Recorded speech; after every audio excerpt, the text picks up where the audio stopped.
रात के 12:30 बजे दरवाजा खुलने की आवाज़ सुनकर बुजुर्ग ऊषा जी ने उसी और देखा तो सामने बेटा सुमित और बहू नेहा अंदर की ओर आ रहे थे। ये क्या लगा रखा है तुम दोनों ने?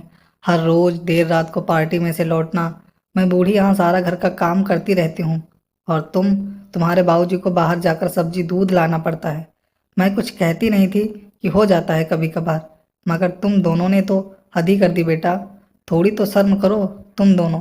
सुमित ने पहले तो घूर कर माँ को देखा, फिर अपनी पत्नी नेहा की ओर, जिसका चेहरा गुस्से से तमतमाया हुआ लग रहा था। सुबह बात करते हैं माँ। इतना कहकर सुमित पत्नी नेहा को लेकर अपने कमरे में चला गया। बंद कमरे में कपड़े बदलते हुए अंदर से आवाजें आ रही थी। जीना हराम कर रखा है इन लोगों ने, अब बर्दाश्त करना मुश्किल है। कुछ करना पड़ेगा, अब पानी सिर से ऊपर होने लगा है। अपने कमरे के दरवाजे पर खड़े रमेश बाबू के कानों में जब ये सब पड़े तो वह गुस्से में ऊषा जी को देखते हुए बड़बड़ाने लगे। अब कहो बच्चे हैं, ऊषा बस बहुत हुआ, अब तुम्हारी एक नहीं सुनूंगा। बीमारी का इलाज वक्त पर ना हो तो नासूर बन जाती है। आप सही कहते थे रमेश जी, मैं ही बच्चे हैं, आज नहीं तो कल समझ जाएंगे, सोचती रही। मगर अब आप ही कुछ इलाज कीजिए, मुझसे ये सब बर्दाश्त नहीं होता। जब देखो उल्टा सुना देते हैं। आप तो डॉक्टर हैं, क्या इस बीमारी का इलाज है आपके पास? इलाज तो था, मगर अब तक तुमने मेरे हाथ बांध रखे थे। खैर, कल ही इस बीमारी का इलाज हो जाएगा, बस तुम पिघलना मत। अगर स्वाभिमान और सम्मान से अपनी आखिरी सांसें लेना चाहती हो तो मेरे निर्णय में साथ रहना। रमेश बाबू कुर्सी पर बैठे हुए सुबह होने का इंतजार करने लगे। सुबह होते ही रमेश बाबू ने बेटे सुमित और बहू नेहा को कमरे में आने का आदेश दिया।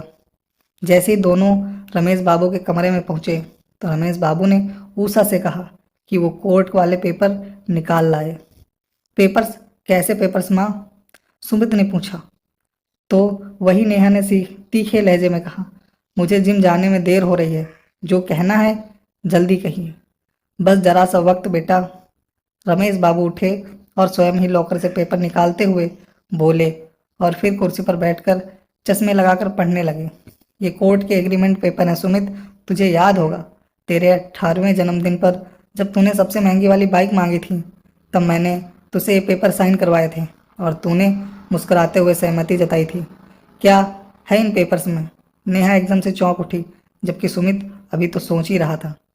इनमें लिखा है कि आजीवन सुमित को अपने माँ बाप की देखभाल पूरे प्यार और सम्मान के साथ और ज़रूरत अनुसार हमारी सेवा इसी घर में रहते हुए करनी होगी, और शादी के बाद उसकी पत्नी को भी। और अगर किसी भी परिस्थिति में वह या उसकी पत्नी अपने इस फर्ज से मुंह मोड़ते हैं तो हमारी संपत्ति पर उनका कोई अधिकार नहीं रह जाएगा। और इतना ही नहीं, सुमित को डॉक्टर बनाने में जो लाखों का खर्च हुआ हमारा, वो भी सुमित को ब्याज के साथ चुकाकर यहाँ से पत्नी सहित चले जाना होगा। इतना पढ़कर रमेश बाबू ने पेपर की फोटोकॉपी नेहा के हाथ में थमा दी और कहा, बेटा अभी जिम जाने में देरी हो रही थी ना तुम्हें, तो आओ जिम फिर आराम से पढ़ लेना। नेहा के तो जैसे ही होश उड़ गए। मगर पापा जी, माँ जी, आप हमारे साथ ऐसा कैसे कर सकते हैं? मेरा मतलब, हम कैसे इतना पैसा और हम कहाँ जाएंगे? सुमित थोड़ा हकलाते हुए बोला। रात को तो तुम कह रहे थे कि पानी सिर से ऊपर कुछ करना पड़ेगा वगैरह वगैरह, अब क्या हुआ? पापा, वो सुमित नेहा को देखकर बोला। हाँ पापा जी, हमें माफ़ कर दीजिए, वो हम बच्चों से गलती हो जाती है तो बड़े उन्हें माफ़ कर देते हैं, आप भी हमें माफ़ कीजिए। नेहा थोड़ा सा धीमी आवाज़ में सिर झुकाकर बोली, बेटा जख्म जब लाइलाज हो जाए तो उसको काटना ज़रूरी होता है। ये बात हम दोनों डॉक्टर होने की हैसियत से बखूबी जानते हैं, क्योंकि सुमित सही कहा ना मैंने। खैर, अगर आगे से जिम्मेदार और सावधानी बरतने का वादा करो तो कुछ समय दूसरी दवा से इलाज करने की परमिशन दे सकता हूँ। जैसे कि आज से, बल्कि अभी से रसोई घर तुम्हारे जिम्मे और बाहर से सामान वगैरह की जिम्मेदारी तुम्हारी सुमित। हाँ, यदि तुम दोनों अच्छे से अपनी जिम्मेदारियों को निभाने लगोगे तो हम दोनों भी तुम्हारी मदद करते रहेंगे। वरना एक और वसीयत तैयार की हुई है जिसमें हमारे बाद ये सब अनाथ आश्रम को। नहीं पापा जी नहीं, हम दोनों अपनी अपनी जिम्मेदारियों को बखूबी निभाएंगे।